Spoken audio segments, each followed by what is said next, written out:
Welcome back to another episode of Cultivating Change, everyone. I'm your host, Alex Corey. I hope you're having a great day so far. Today's guest is a very, very unique individual who has a similar history to mine, worked in computer work, electronics, and has since migrated into more embodied philosophy. Today's guest is Bill Parravano. He is known as the knee pain guru. He hosts, or co-hosts rather, the Sovereignty Lab in Weaverville, North Carolina, the same town that I'm now in. And I'm in the greenhouse today because his podcast, our talk together, reinvigorated and re-inspired my drive to get out in the middle of the cold December North Carolina winter and wind and get the greenhouse work done, get the land work done in prep for our spring season. We're going to be growing a ton of different herbs this year, full biodynamic permaculture practices.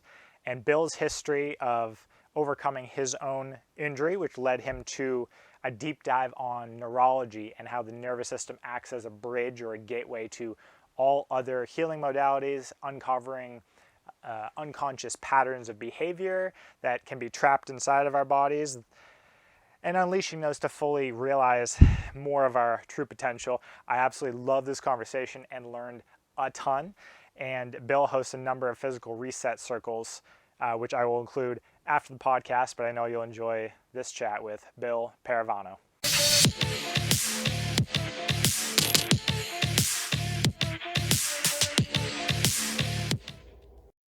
So we both go to the Yellow Mug in downtown Weaverville, and earlier this week we kind of really good conversation about physical reset, brainwave states, and it occurred to me that, I mean, I've only known you for a couple months, and you have full permaculture set up and your own business, but I don't actually know the depth of what you do. Could you go briefly into what your business is and what led you into that? Because I'm sure you had some very interesting experiences that made you do it for yourself. Sure. My day job is the knee pain guru online. I help people with chronic knee pain, and I've developed a program that basically trains and educates people how to get themselves out of pain.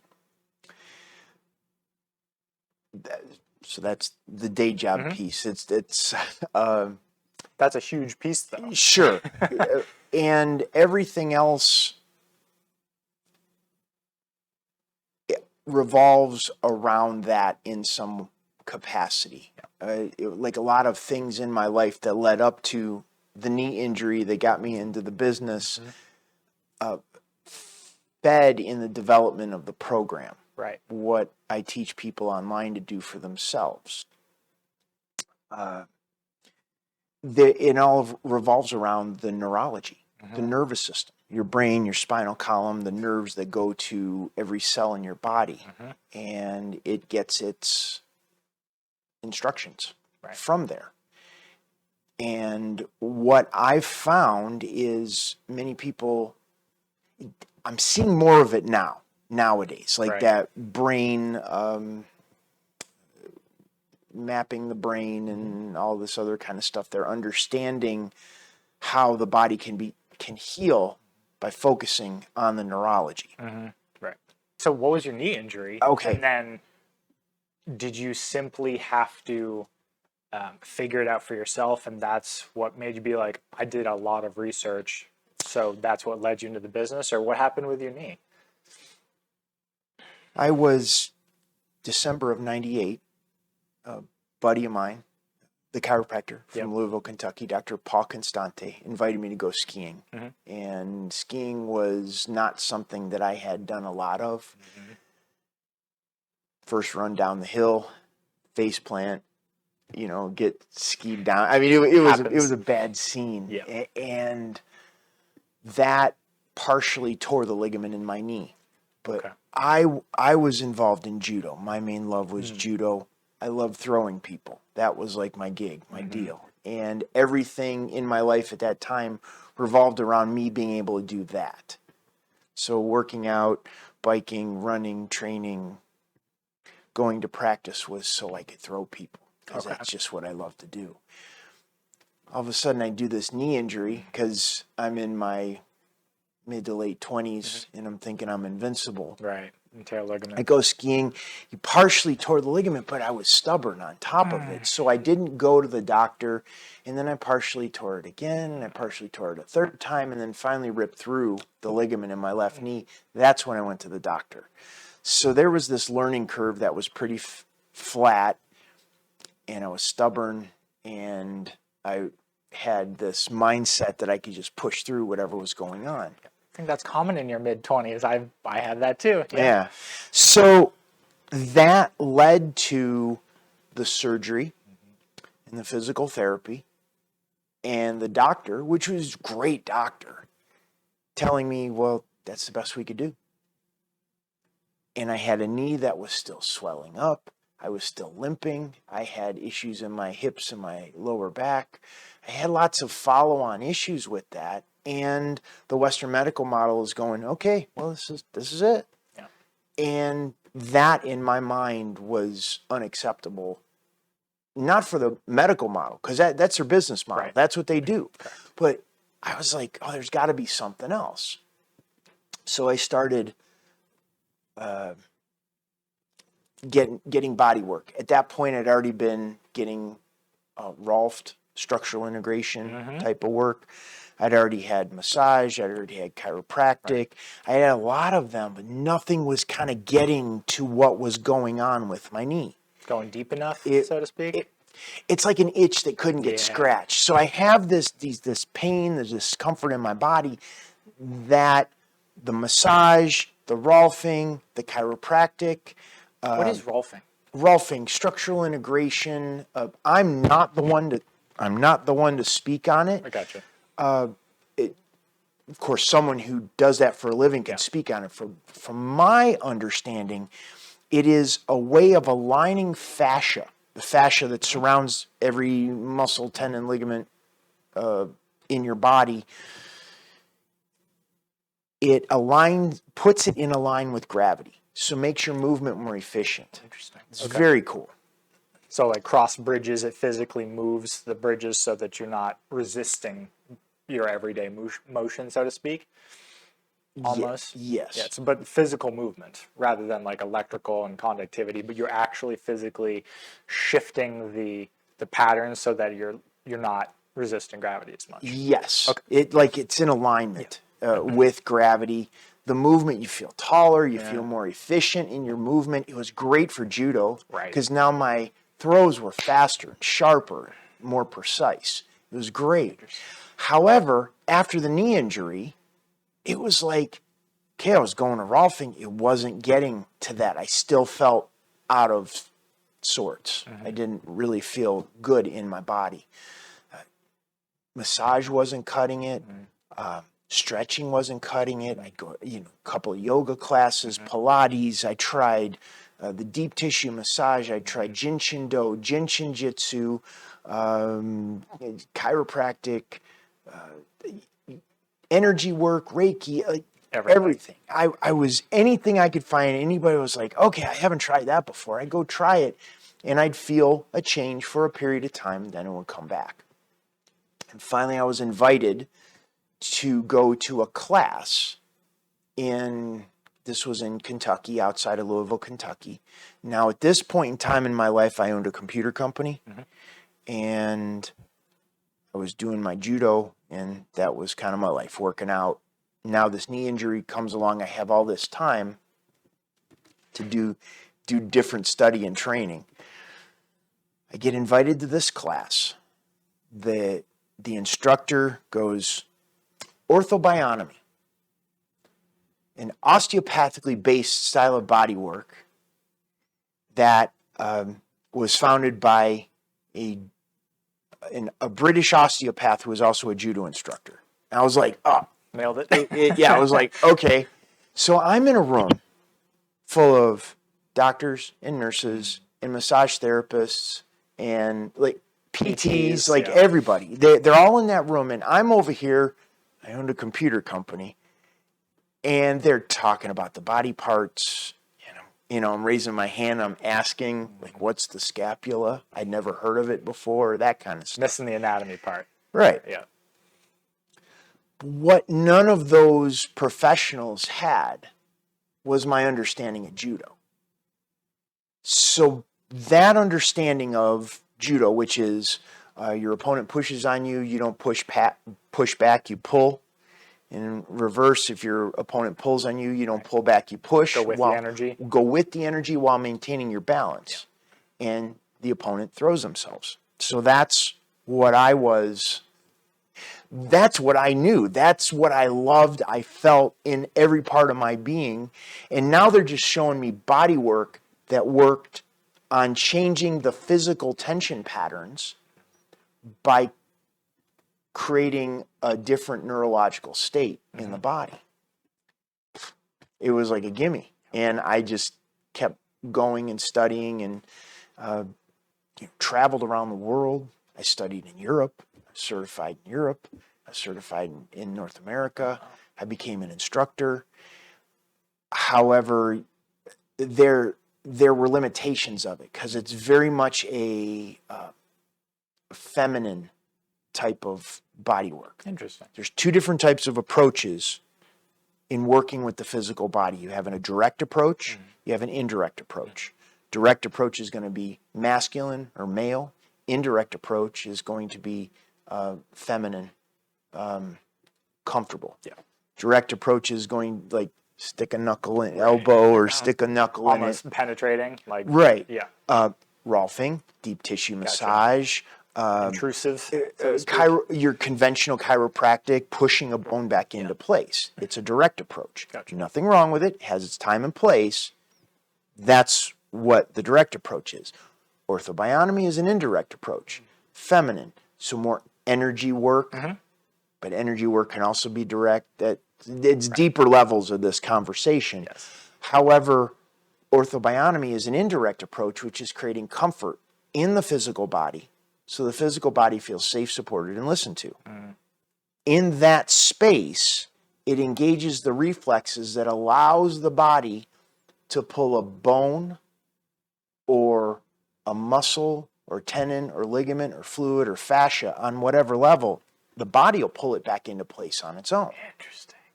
So the chiropractic adjustment holds longer. The massage, you can be more relaxed for the massage. Massage therapists will struggle for a period of time to get the body to relax. And what's happening is they're not, even Rolfing can be very direct, can be very difficult to relax and let go. It's the knot in the back or the muscle that's super tight. And if the neurology has this tension pattern that is afraid, because of an injury, accident, trauma, surgery, it's protecting. It doesn't know how to let go. So if you create comfort on whatever level, physical, mental, emotional, spiritual level, support the body where it feels comfortable, the neurology begins to shift from a sympathetic fight or flight state to a parasympathetic state, and now the body can relax and let go. The body essentially heals itself. Yeah, I mean, that's the premise of recovery, right? So you can do all of these. In my field, it's nutrition and performance. It's not judo, but other things.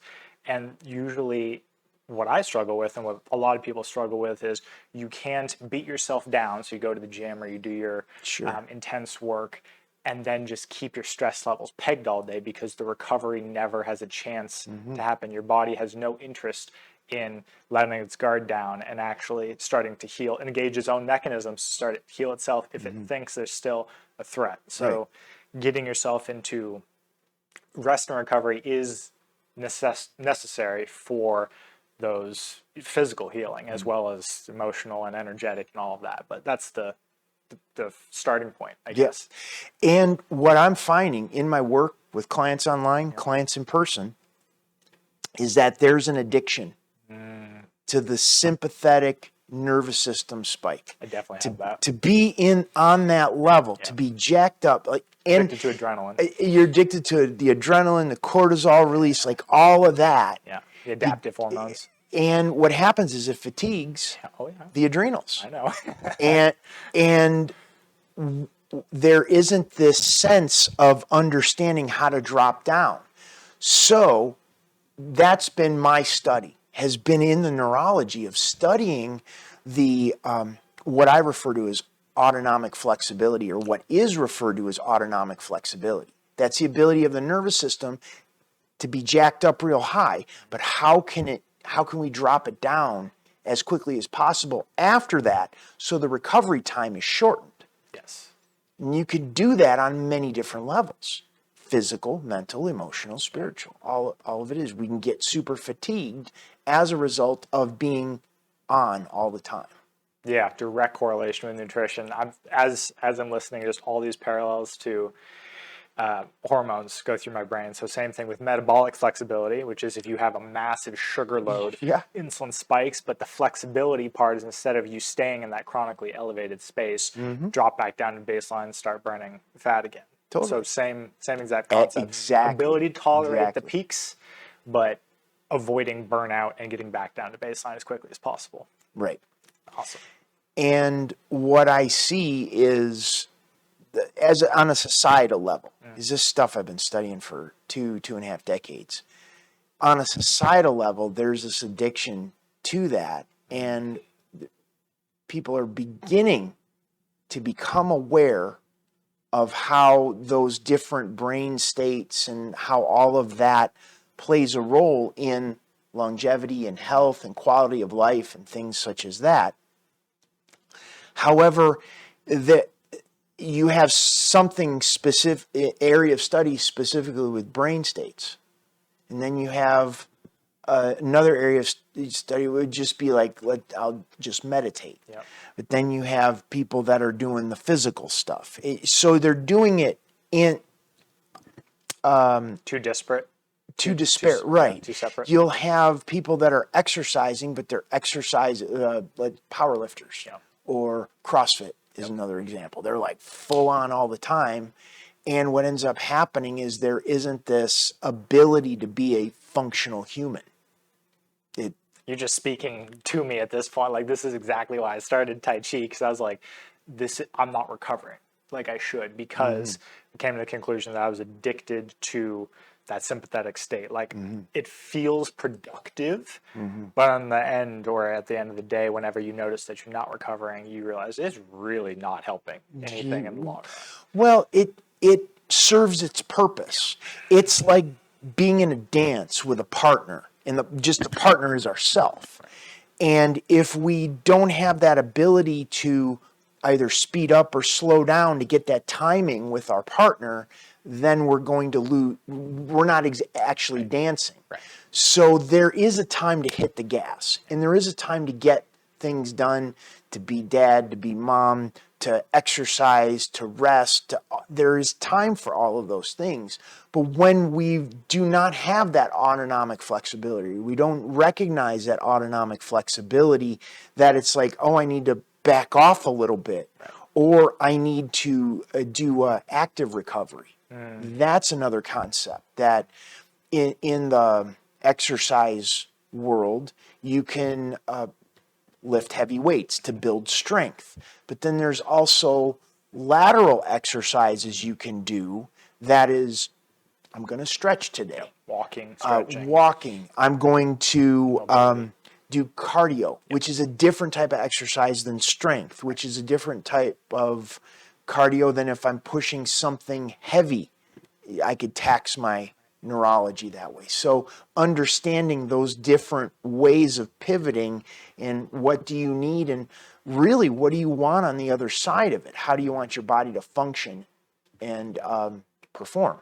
Joe Dispenza makes the pretty easy to understand analogy of what you just described, which was having all those disparate parts that are taxing but not really combining and fully balancing, which is you're hitting the gas and the brake at the same time. So you're revved up, but you're not going anywhere, right? Which is the easiest way to burn yourself out. Sure. Yeah, just picture doing that to a car and just listening to it. Yeah. And that's what my body feels like if I do that, which is just going. At the end of the day, I'm like, I didn't really get there. There was no, why did I just expend all that energy and feel like trash? So what have you found to integrate anything?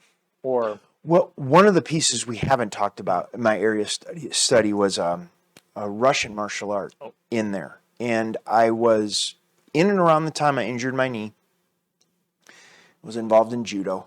I was also got involved in a Russian martial art called Sistema. It's literally translates to the system, which is just a way of training. It's essentially a health system disguised as a martial art. Interesting. So it all focuses on breathing, movement, and relaxation, and recognizing your fear in whatever type of scenario you find yourself in. And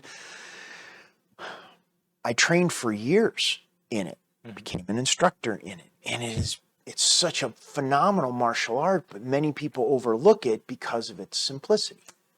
It doesn't look like anything. And that's where many people, as society in general, will overlook those things that are super simple. Permaculture, for instance. Yeah, you could have mushroom logs and water catchment systems and all of this thing, but it goes down to basic principles that are super simple. And once you get those systems in place, you're not doing a whole lot of work. It's just minimal input in it. The body's the same way. Martial arts is the same way, if you study it from a place of looking at principles. And I see many people in a lot of different modalities, people that have been studying for years, that are missing that deep understanding of the simplicity of it. And Sistema, the focus is on breathing, moving, and relaxing. So we go to practice and like, well, what'd you practice?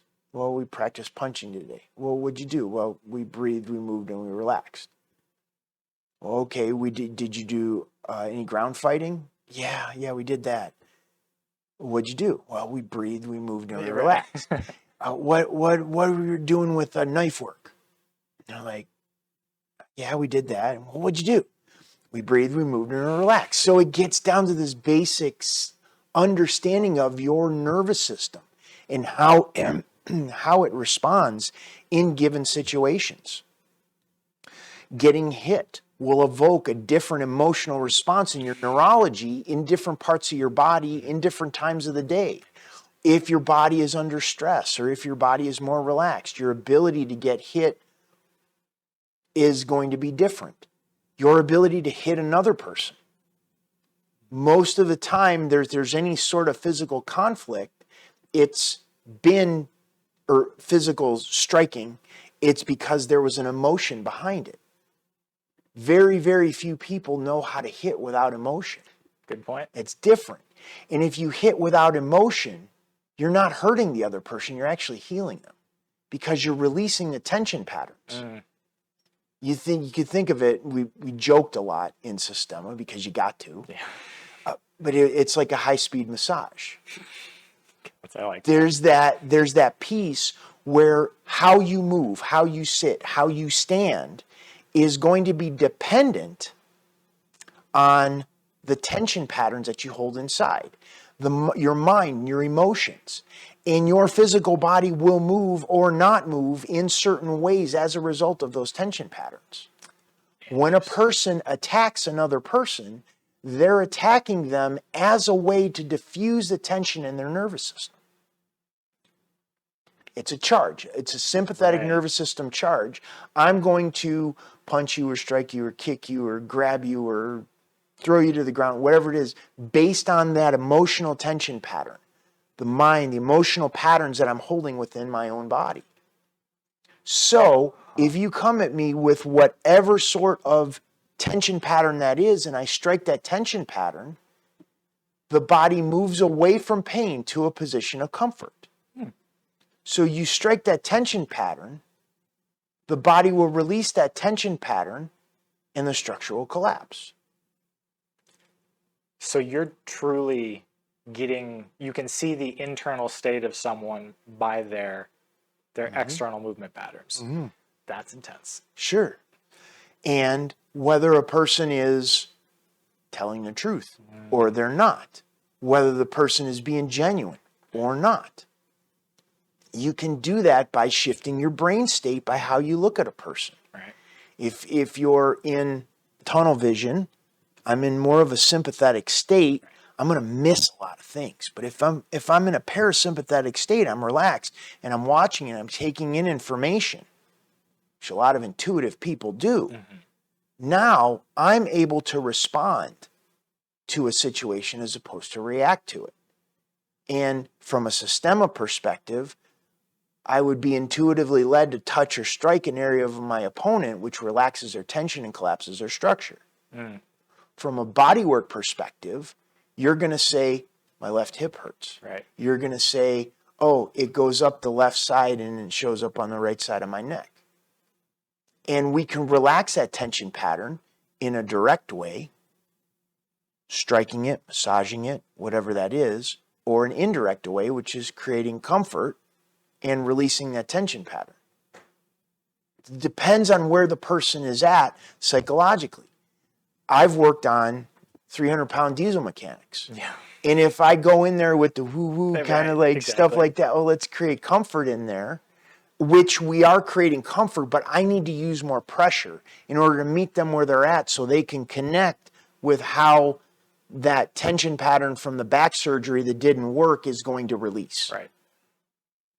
I have other people I've worked on, 110-pound Pilates instructors. Yep. And they're super sensitive. And if you go with that level of pressure I worked with the 300-pound diesel mechanic on them, defenses go up. They wouldn't be able to deal with it because the pressure is too much. Not that there's anything bad or wrong, it's just that it's where they're at. As humans, we're all at different places at different times. So on a day that you're super stressed, if I was working on you, you may not necessarily get any physical. It would be more energetic or supporting the body. Well, where are you noticing things? So in my left hip. Yeah. Yeah, whatever it is. However, based on what you share or don't share, say or don't say, how you stoop over to pick up your bag, or how we met this morning, or you called me back or you didn't call me back, or whatever it is, I'm taking in that information constantly to go, okay, well, I'll see where that is. Always adjusting. And when a client steps forward and commits to that, that's like, oh, they want to work with me, now we're in a space where transformation could take place, huge amounts. Yeah. However, if they're going to play small, or they don't want to look at those things, which doesn't make them bad or wrong, it's just that's where they're at. This is such a deep, rich topic. I'm trying to not go too deep. How do you introduce people to the concept of you have to get down to your neurology? I need them to tell me what's going on. There was a coach that I worked with, coach meaning she was a coach. Okay. She coached, and she was big into like the CrossFit stuff, and she had knee issues, and she wanted help and support, which, awesome. That's great. The way the tension pattern showed up in the knees reflected in the hips and lower back, and the thing that really resonated was with how she was addicted to that sympathetic spike. It's like many people, clients that I work with, either online or in person, what they'll do is they'll be like, oh, I feel great. Can I go do this now? Right. And it's like they're looking for me for permission to do it. And I always refer them back to, well, how do you feel? And many times, this is a neurological thing. When the neurology has had a pattern for an extended period of time, that autonomic flexibility has just been expanded. But it functions very much like a rubber band. So it's like, oh, I feel great. I'm going to go lift. And they're going to lift more weights. and injure themselves and put themselves back in the situation that they just got out of. Mm-hmm. And it's important. You think of it like throwing the keys to a Corvette to a 16-year-old. Just got their learner's permit, and it's like all of a sudden it's like, oh my gosh, and they have no concept of the power that they have. And when their body starts feeling good again, it's like they just got the keys, and it's like, okay, I want to hit the gas as hard as I can, and they end up re-injuring themselves. And that's where this figuring out, well, maybe I'll just go for a walk today. Maybe I'll go home and take a nap. Tomorrow morning, I'll see how I feel, and then maybe go do something. So it has been a fascinating process to watch how each individual person will respond to work. Yesterday, the Parravano, I think you were going to do a I will. thing. There's a whole bunch of basically all sorts of fitness equipment and movement and body modalities around us. So I'll give you guys an overview somewhere in here, but Parravano behind it. So we do that on Friday mornings, and we had a couple guys here yesterday, and we did the Parravano, which stretches you out. Think of like being drawn and quartered. I need that 100%. Yeah. So we did that yesterday, and one of the things that we would do in Sistema is we would walk on each other. So we did that yesterday. And that's a really interesting thing.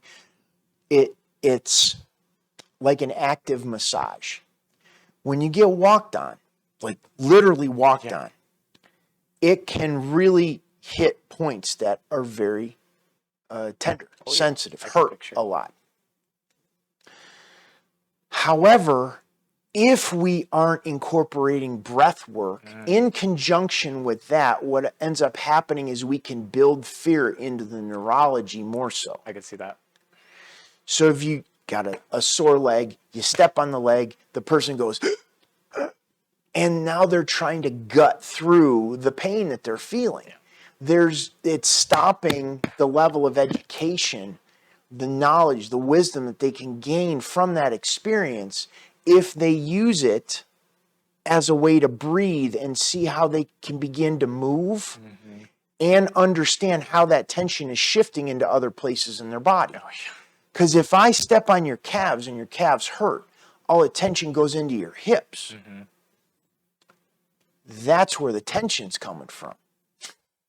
Does that make sense? Yeah, 100%. The body moves away from pain to a position of comfort. Now you have it in a static way, and you're using your awareness, your ability to breathe, to move the neurology into a parasympathetic state as long as possible to diffuse the tension pattern that is developed in your calves, shifting into your hips, lower back, going into your organs. Because if it's in your hips and lower back, the spine is attached to ligaments that are attached to the organs in your body. You can see how all the reflexology stuff applies in this situation. A real basic example of this is what I can't get very far on this because, like you said, I have to do it in a very calm state.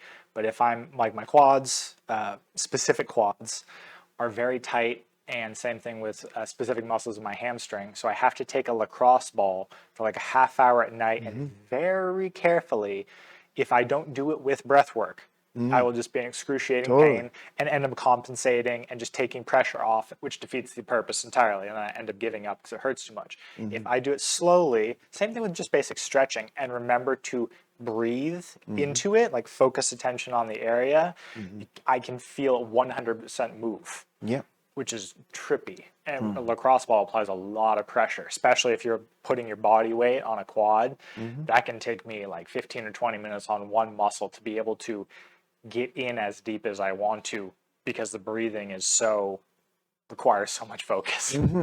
So here is where, in that situation, we could begin to incorporate an indirect approach to get the neurology to let go more on a surface level. So then if you do a direct approach, it can let go easier and faster without your body fighting that experience of the discomfort. So instead of it taking you 15 minutes or half an hour or whatever it is, we do a little bit of indirect to release the pattern, and now you go in with the lacrosse ball, and it's only going to take 30 seconds or a minute. Sounds like I might have a new practice. Yeah. Yeah, it's a problem. Yeah, it's fascinating because it's beginning to understand that balance.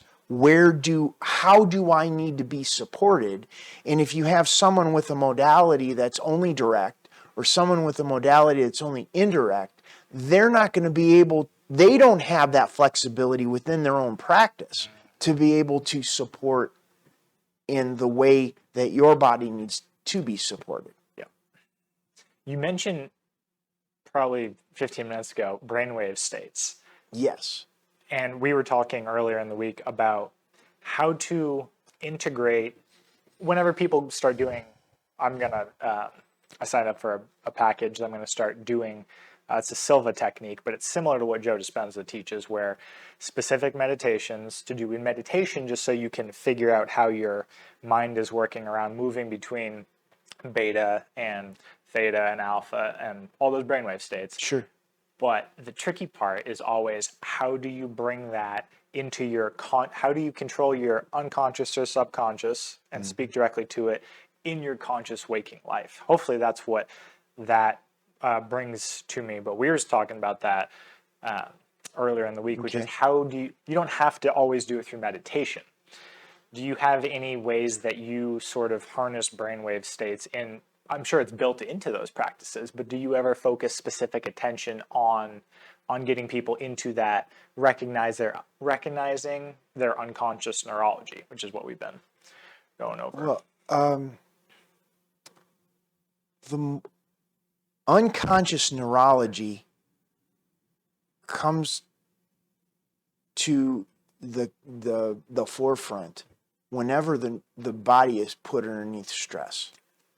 You can see that, like the past 2 years, like with COVID and lockdowns and masking and all of that stuff that was put into society. Right. And the neurology, everybody's neurology got amped up. Oh, yeah. Fear state was huge. And there are societal energetic patterns that show up in the body, specifically in the diaphragm and in the pelvis. That's a whole nother conversation. Right. Anyhow, the point of it is the more your neurology is put under stress, your patterns come to the surface. Right. Putting the body under stress is the best way to understand how you're going to respond in any sort of situation. Right. But in Systema, you get hit. Well, how are you going to handle that? Yeah. How am I going to handle if I get hit in the liver? How am I going to handle if I get punched in the solar plexus? And I've had some crazy things where I could take these amazing strikes to my abdomen. And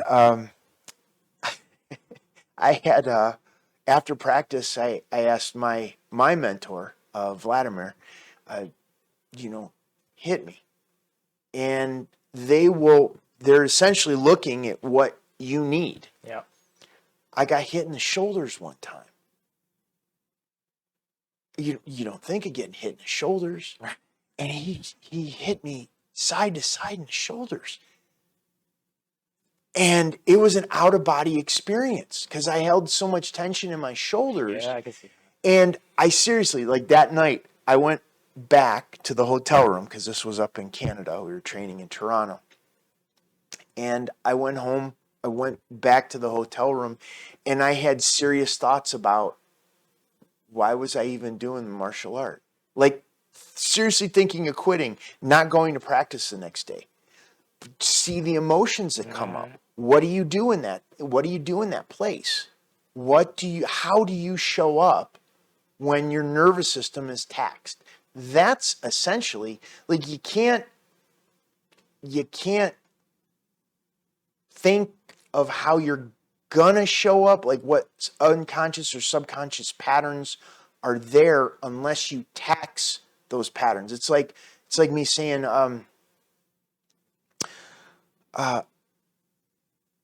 how am I going to react in a relationship without being in a relationship? Right. And that person being your mirror and bringing up all your stuff. And then you acting a fool and then having to work through it or work with it and work through those emotions that come up. You can't do it unless you pressure test it. Right. So in a way, there's a lot of people that are afraid, have hesitancy to look at how they would react or respond to their neurology coming up. Now we have a societal level. You can look back. Well, how'd you react? And that's a really great technique is backtracking. Yeah. Or like I studied a lot of primitive skills, and there's a way of pressure releases. They talk about in tracks. So an animal, depending on the position of their head, being up or down, looking left or right, whether their bladder is full or empty, whether they've just eaten food or not, if they have an injury in their body, what vertebrae it goes to, all shows up in the track. Interesting. And if you're tracking an animal through the woods, you can see the pressure releases in the feet. You can also see use the landscape, use broken twigs or vegetation to see kind of where the animal would have moved. Are you tracking a predator? Are you tracking something that's more prey? At some point in time, you're going to lose the track. And if you continue pushing through, trying to figure out where the track might be, you'll never find the track. You have to stop and go back to the last place where the track was, and then maybe even go back a couple tracks before that to see the pattern. Yeah, see the trajectory. In the trajectory. So the same thing a person needs to do if they want to understand what their unconscious or subconscious patterns are. You have to go back and look over the past 2 years. How did you act? How did you show up? What did you do? Did you ignore people? Did you reach out to more people? What did you like? How did you show up in that place where we had a trillions of dollars psychological operation that was dumped on society to see if people would comply and be essentially do what they're told, or they were going to be a free thinker. What'd you do? What did you do? And you don't have to go forward from here. You just have to stop and look back. Go back, well, the past couple weeks, the past couple months, the past couple years, you have it all there. Your patterns don't change unless you consciously become aware of those patterns to change those patterns. It's ingrained in your neurology. So whenever you become aware of the pattern, what is the integration, or what is the practice to, what if you don't like what you did? The awareness provides the mode for change. Okay. When you become aware of the pattern, now you have more information in the room to be able to make better decisions. Data. To be different decisions, the data essentially. So you take that in and you look at you look around you. What I found, this happens in Systema many times. It's like, well, this person has grabbed me this way or that way. Well, what do? Well, usually you find out where you can move. Right. And from where you can move, the tension is right there in the other person. It's amazing. Interesting. The same thing is in our life. Many people will find themselves in that situation where it's like, I don't know what to do. And I teach my daughter this. I don't know is a lazy answer. It's a lazy answer because you do know what to do. And sometimes doing nothing is the thing to do. Yeah. And that gets into that addiction to the sympathetic state. Well, it's broken. I got to fix it. I got to do more. Yeah. And in doing so, in pushing forward, that ends up creating the pattern that you're trying to get out of. Right. And if you just slow down in that space, your solutions are right there. I had a buddy the other day. He goes, posts in a group. We're in a group. You know anybody that does cranial work? I was shocked. Like, I worked on the guy. I did cranial work on the guy. No. And he posts in the group and he's like, yeah, you know anybody that does cranial work? I was like, me. Like, I'm your guy. He ends up working with another guy.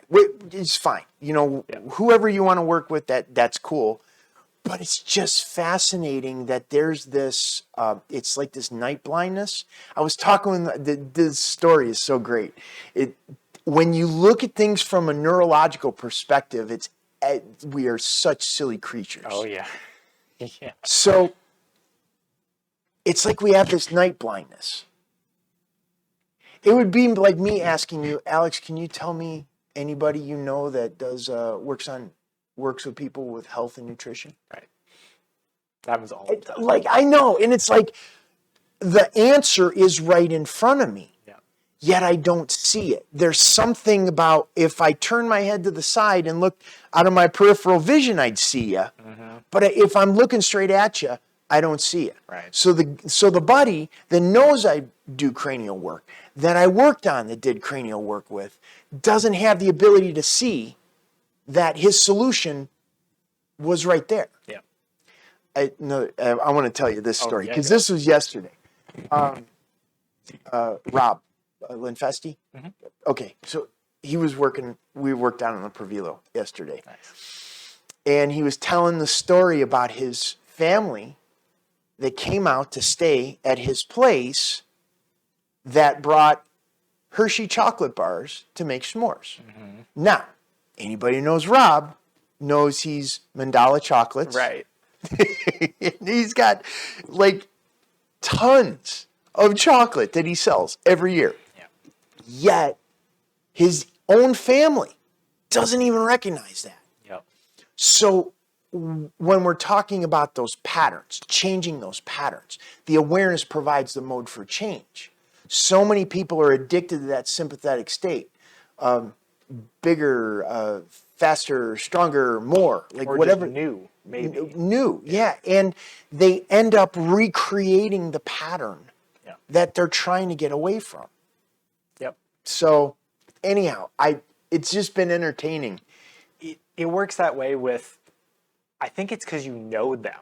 There's a certain level of like almost appeal to authority, logical fallacy, where you always almost believe it more if it comes from someone you don't personally know for some reason. Like information hits you sometimes harder, or you're more likely to believe someone if you don't chat with them on a personal basis. Like I can tell my friends something about nutrition and health, it won't land, even though that's what I do. If they hear it from someone else on the internet, Zach Bush, any other person in the same field, they'll listen to it because they don't know them. I could see that. Yeah, I agree. There's an external authority thing.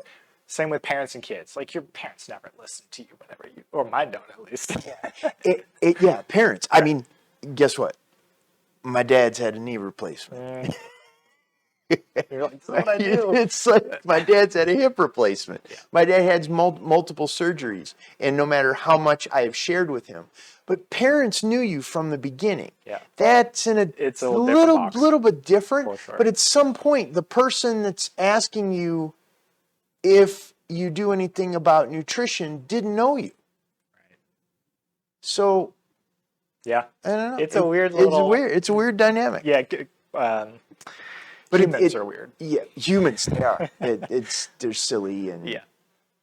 If you can't sit back and laugh about it, which is it really moves the neurology into a parasympathetic state to be able to kind of laugh. Laughter is medicine for sure. So yeah, I had to work on that. Like I was 3-4 years ago, I was just before I started doing my own stuff, when I was still in my IT career, it was rough. Like I was just hyper cynical, and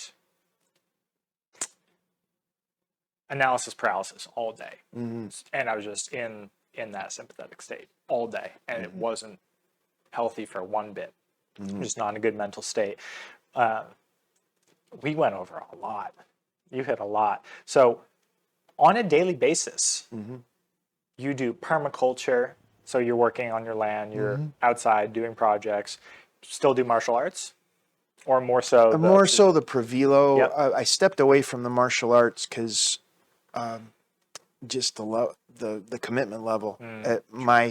My ability to set aside that time to teach for those that I just didn't have the bandwidth to be able to pull all that together. Good way of putting that. What do you find gets you going? And if I remember correctly, you do a good amount of ceremony too. What gets you going on a daily basis why does permaculture call to you? Less is more. I mean, minimal effort with maximal output. Yeah. I'm always looking to see how you can apply Occam's razor, the Pareto principle, to anything that I do. If I'm looking at my day, I want to put in the least amount to get the biggest result. Yeah. In terms of how I do it, so how I look at the world, in permaculture is just this brilliant methodology or way of looking at nature, way of looking at caretaking or tending the land. It's just so brilliant. Yeah. I spent the day with Joe. Yeah, Joe Bass. That was fantastic. This is my permaculture design partner. For people have heard me talk about him, but we're both part of Food Forest Abundance, and he is an encyclopedia of food knowledge. It was like he just took it to many, many more levels, which is how I look at the body, which is how I look at martial arts, which is how I look at all the stuff that I'm doing around here.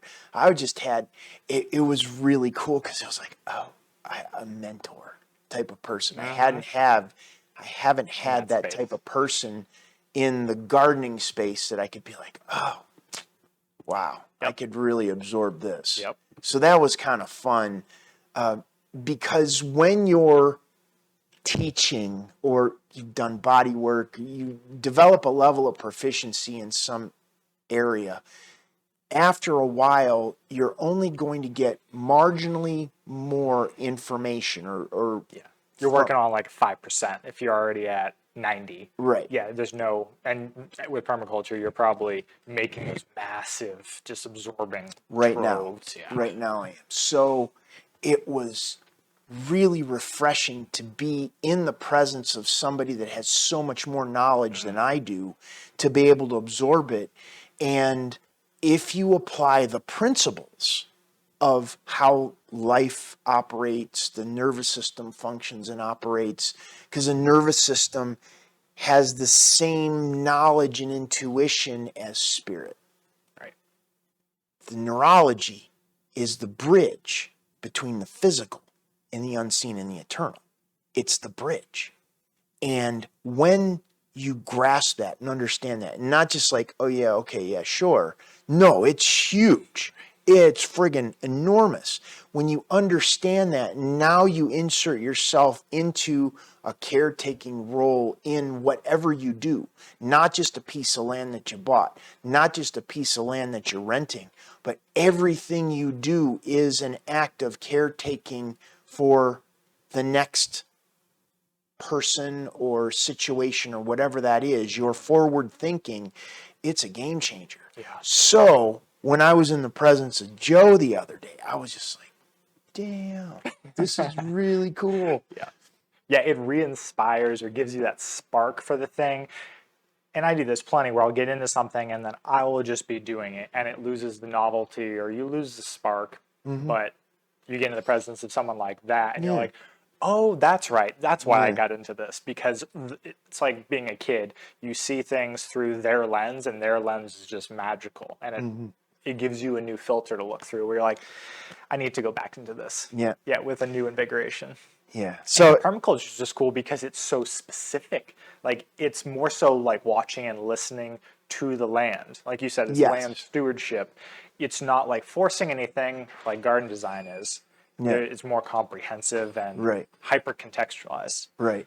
It is, and at the same time, there's this place where the knowledge that is brought to the table, the experience and the knowledge, the science behind it, it just, that's really, really profound. Yeah. For anyone wondering what we're talking about, I'll put Joe's website. He doesn't have a ton up there, but I've also done a couple of video projects with him. And we're getting ready for a Vedic tea ceremony, which I'm really looking forward to. So we'll wrap up. But where can people, you said you have online courses? Yes. I have two projects right now. One is the Knee Pain Guru, so the kneepainguru.com.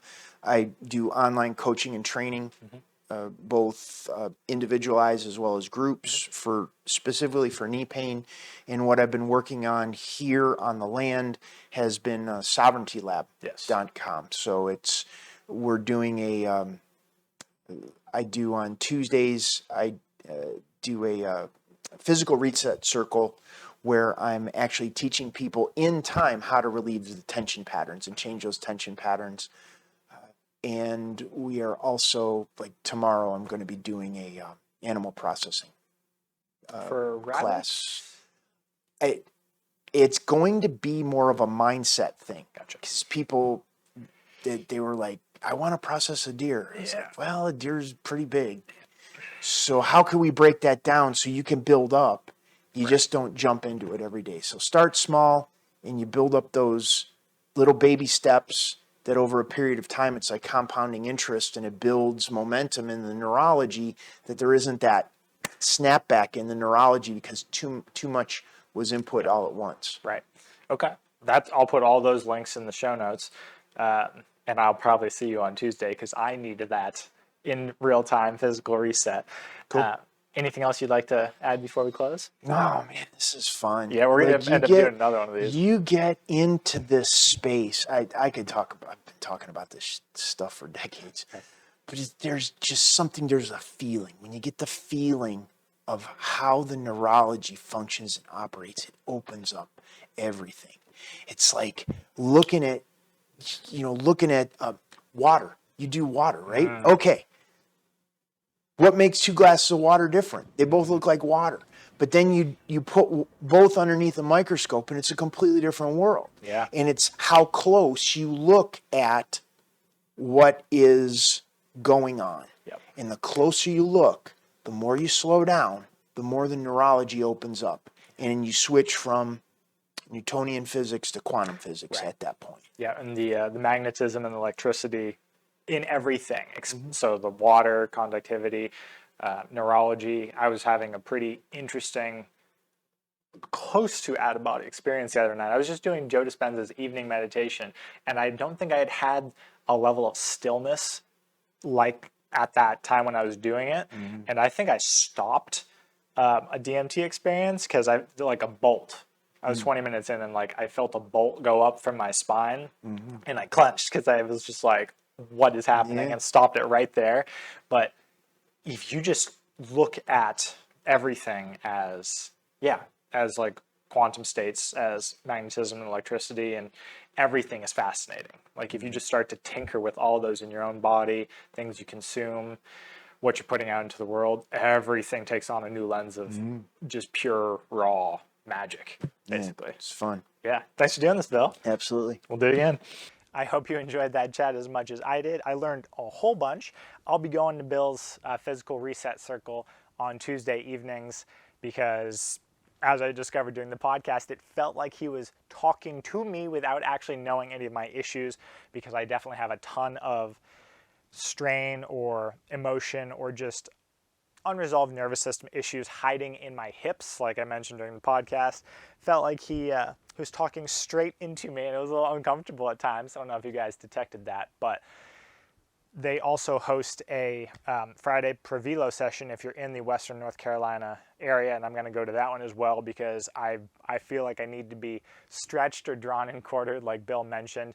And like I said, he is the co-host of the Sovereignty Lab, and they host numerous events. I was at a Vedic tea ceremony learning about all sorts of Vedic practices right after that podcast. You might have seen my eyes glance over at the end. The man who hosted it came in right as we were wrapping up, but everything they're doing in that property, and we mentioned food forest abundance and permaculture, and ideally eco, my permaculture design partner, Joe Bass, in there. All of those links will be below. If you're interested in starting down a food forest or permaculture path for yourself, ensuring food security and anything along medical freedom, spiritual freedom, taking more control over your life on every single level, I'll have all the links below there. Permaculture design certificates, a lot of the modalities Bill and Christina, the other hosts of Sovereignty Lab, love working with. All of their information below. And thanks for tuning in, everyone. Have a great rest of your day.